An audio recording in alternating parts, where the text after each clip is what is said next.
नमस्कार दोस्तों, स्वागत है आपका आपके अपने YouTube चैनल समर्पण एजुकेशन पर। दोस्तों, जैसा कि आपको पता है एचटेट का जो परीक्षा बहुत नज़दीक है और उसके लिए हमने लाइव क्लासेस स्टार्ट कर रखी हैं। तो उसी कड़ी में हमने मापन एवं मूल्यांकन तथा समग्र जो मूल्यांकन है उसके बारे में जो हमने 2 वीडियोस पहले कर लिए हैं और उसका आज ये तीसरा है और ये टॉपिक जो आज कंप्लीट हो जाएगा। इसमें जो हमने मुख्य जो परीक्षाओं में पूर्व की परीक्षाओं में आए हुए प्रश्न हैं या फिर संभावित जो प्रश्न है उनका समावेश हमने यहाँ पर करने का प्रयास किया है।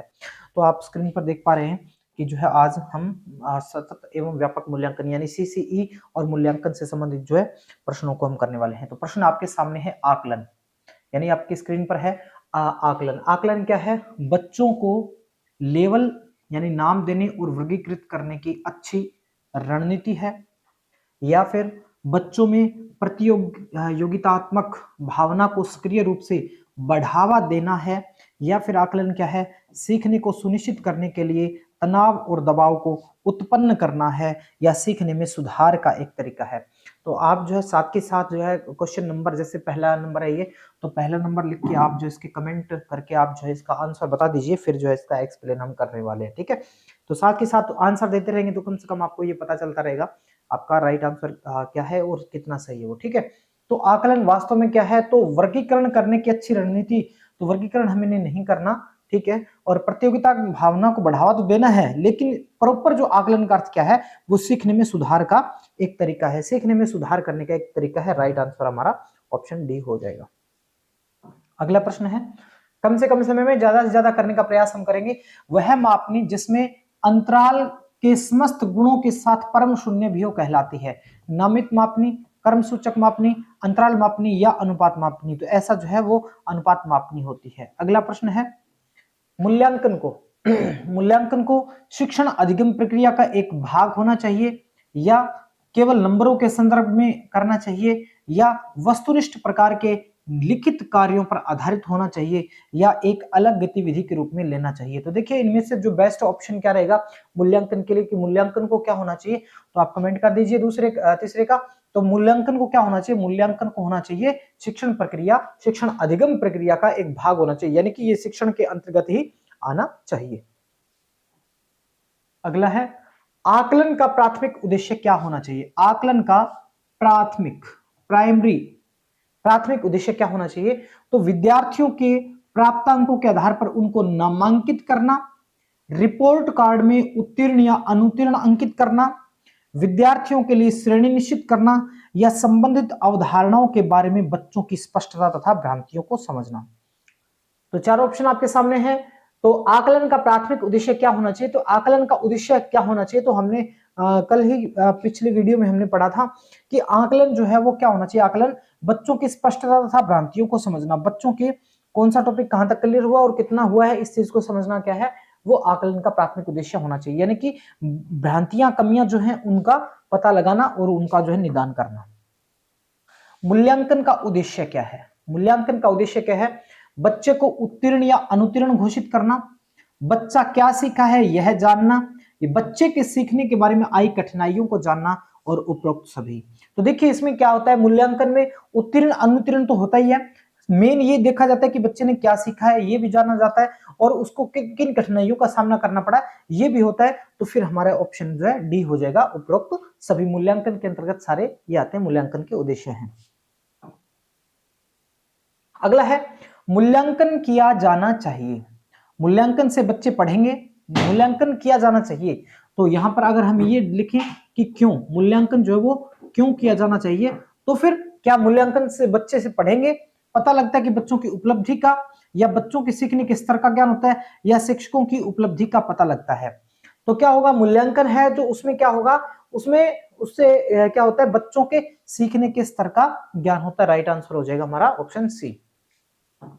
अगला प्रश्न है, निम्नलिखित में से कौन सा आकलन करने का सर्वाधिक उपयुक्त तरीका है? आकलन का सबसे बढ़िया उत्तम तरीका कौन सा है? यानी कि आकलन शिक्षण अधिगम में अंतर्निहित प्रक्रिया है।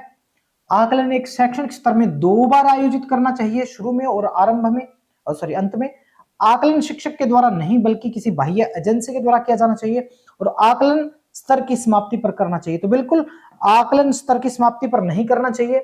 आकलन जरूरी नहीं कि बाह्य एजेंसी ही करे, ठीक है। और ये भी जरूरी नहीं कि वो 2 बार होना चाहिए। तो आकलन जो है वो जैसे हमारे सतत एवं व्यापक मूल्यांकन है कि उसका प्रत्येक लेवल का मूल्यांकन हो रहा है और वो कंटिन्यूस हो रहा है, तो सीसीई यानी कि ये शिक्षण अधिगम प्रक्रिया के अंतर्निहित ही होना चाहिए, अंतर्निहित प्रक्रिया। अगला, शैक्षिक विकास में मूल्यांकन का अर्थ क्या है? शैक्षिक विकास में मूल्यांकन का अर्थ क्या है? छात्रों की प्रगति का आकलन करना, कक्षा अभिलेखों का मूल्यांकन करना, कार्य निष्पादन का मूल्यांकन करना या ज्ञान क्षमता का मूल्यांकन करना। तो शैक्षणिक विकास में मूल्यांकन का अर्थ क्या होता है? छात्रों की प्रगति का आकलन करना। छात्रों की प्रगति जो है उसका आकलन करना क्या कहलाता है? वो शैक्षिक मूल्यांकन कहलाता है। अगला प्रश्न है, आकलन शिक्षण अधिगम प्रक्रिया का अभिन्न अंग है। आकलन जो है वो शिक्षण अधिगम प्रक्रिया का जो है एक अंग है। क्यों है? क्योंकि आकलन से अध्यापक बच्चों के अधिगम को समझता है और उससे अपने शिक्षण की प्रतिपुष्टि भी करता है। अथवा आकलन ही एकमात्र तरीका है जो आश्वस्त करता है कि शिक्षकों ने पढ़ाया और बच्चों ने सीखा। तो ये तो बिल्कुल भी गलत है, क्योंकि एकमात्र तरीका नहीं है, बहुत सारे तरीके होते हैं। ठीक है, आज के समय में केवल अंक ही शिक्षा में महत्वपूर्ण है, तो ये भी गलत है, क्योंकि मेन जो है वो बेस क्लियर होना चाहिए, अवधारणा जो कॉन्सेप्ट है वो क्लियर होना चाहिए, और बच्चों को अंक दिए जाने चाहिए ताकि वे समझ सके कि अगले सहपाठियों की तुलना में कहां पर है। तो ये भी गलत है, अंक वाला नहीं है, जबकि क्या होना चाहिए? अध्यापक आकलन जो शिक्षण अधिगम प्रक्रिया का अभिन्न अंग है। क्यों? क्योंकि आकलन से अध्यापक बच्चों के अधिगम को समझता है, कितना अधिगम किया, कितने स्तर तक किया है, और उससे शिक्षण की प्रतिपुष्टि भी करता है। उसके बारे में जो उसकी योजनाएं होती हैं आगामी, उन योजनाओं को भी लागू करता है। अगला देखिए, अर्जित ज्ञान का परीक्षण करने के लिए कौन सी विधि है? अर्जित ज्ञान का परीक्षण करने के लिए कौन सी विधि है? आकलन विधि, प्रोजेक्ट विधि, प्रश्नोत्तर विधि और अवलोकनात्मक विधि। तो देखिए, अर्जित ज्ञान का परीक्षण करने के लिए, अर्जित ज्ञान जो ज्ञान प्राप्त कर रखा है उसका जो है परीक्षण करना है, तो उसके लिए कौन सी आकलन विधि होती है। अगला प्रश्न है, योगात्मक मूल्यांकन का उद्देश्य क्या है? योगात्मक मूल्यांकन का उद्देश्य क्या है? समय विशेष एवं विभिन्न कार्यों पर एक विद्यार्थी ने कितना अच्छा निष्पादित किया है इसका पता लगाना। दूसरा, अधिगम को सुगम बनाना और ग्रेड ने प्रदान करना। ऐसे विद्यार्थियों का पता लगाना जो अपने साथियों के समकक्ष संप्राप्ति में कठिनाई अनुभव करते हैं, और अगली इकाई के अनुदेशन से पूर्व प्रगति का पता लगाना। तो देखिए क्या है, योगात्मक मूल्यांकन क्या होता है? योगात्मक मूल्यांकन, इस प्रश्न का जो है आप कमेंट के अंदर माध्यम से उत्तर दीजिएगा, क्योंकि इस प्रकार के प्रश्न जो है काफी इंपॉर्टेंट हो जाते हैं और ये एग्जाम में भी काफी आने की संभावना होती है। योगात्मक मूल्यांकन का उद्देश्य समय विशेष और विभिन्न कार्यों पर एक विद्यार्थी ने कितना अच्छा निष्पादित किया है इसका पता लगाना। क्या कहलाता है? योगात्मक मूल्यांकन कहलाता है। अगला, कक्षा नायक यानी उपदेशक द्वारा प्रयुक्त मूल्यांकन का प्रकार जो अनुदेशन के समय सीखने में के विकास में किया जाता है। यानी कि कक्षा नायक द्वारा प्रयुक्त मूल्यांकन का प्रकार जो अनुदेशन के समय सीखने का विकास में किया जाता है, सीखने के विकास में जिसका प्रयोग किया जाता है वो कहलाता है नैदानिक, फॉर्मेटिव, प्लेसमेंट और संकलित। तो ऐसा जो होता है जिसमें जो सीखने के अंदर सहायक होता है वो आपका फॉर्मेटिव, यानी कि आप इसको कह सकते हैं योगात्मक मूल्यांकन, है ना, फॉर्मेटिव या योगात्मक आकलन जिसको आप कह सकते हैं। अगला प्रश्न है, निर्माणात्मक मूल्यांकन का उद्देश्य क्या है? निर्माणात्मक मूल्यांकन का उद्देश्य क्या है? प्रगति पर गौर करना एवं उपचारात्मक अनुदेशन की योजना बनाना, विद्यार्थियों की समझ का पता लगाना, अध्यापक उद्देश्यों की पूर्ति का पता लगाना और ग्रेड्स प्रदान करना। तो निर्माणात्मक मूल्यांकन जो होता है उसका क्या उद्देश्य क्या होता है? निर्माणात्मक क्रिएटिव जो मूल्यांकन जिसको क्रिएटिव इवैल्यूएशन कहते हैं, वो उसका क्या अर्थ होता है? उसका उद्देश्य क्या है? प्रगति पर गौर करना एवं उपचारात्मक अनुदेशन की योजना बनाना। प्रगति पर गौर करना और उपचारात्मक अनुदेशन की योजना बनाना होता है। अगला प्रश्न, सीखने के लिए आकलन। ये वर्ड बहुत महत्वपूर्ण है। एक तो होता है सीखे हुए का यानी सीखने का आकलन, और एक सीखने के लिए आकलन।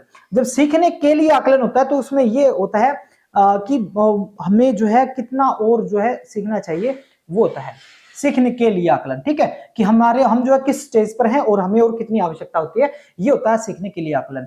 तो ये अभिप्रेरणा को बढ़ावा देता है, अलग करने और रैंक देने के प्रयोजन के लिए किया जाता है, ग्रेड्स को पूरी तरह से महत्व देने पर बल देता है, या विशिष्ट होता है और अपने आप में की गई आकलन गतिविधि है।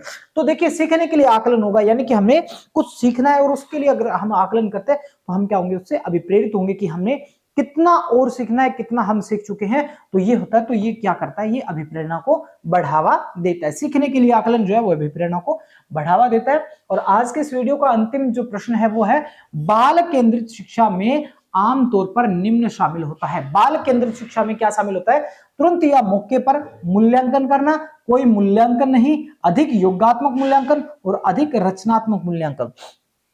ये प्रश्न भी काफी इंपॉर्टेंट हो जाता है और इस तरह के क्वेश्चन जो है एग्जाम में काफी महत्वपूर्ण हो जाते हैं। तो बाल केंद्रित शिक्षा में आमतौर पर क्या शामिल होता है? तो बाल केंद्रित शिक्षा में वर्तमान कॉन्सेप्ट की अगर बात करें तो अधिक रचनात्मक मूल्यांकन जो है, अधिक क्रिएटिव मूल्यांकन, यानी कि जिस मूल्यांकन से जो है वो और ज्यादा सीखने का प्रयास करे, कुछ अपनी तरीके से वो प्रयास करे, वो आपका होता है। तो इसमें ये राइट आंसर ये हो जाएगा। तो इस प्रकार से आपका ये टॉपिक जो है, इसमें हालांकि क्वेश्चन और भी आएंगे।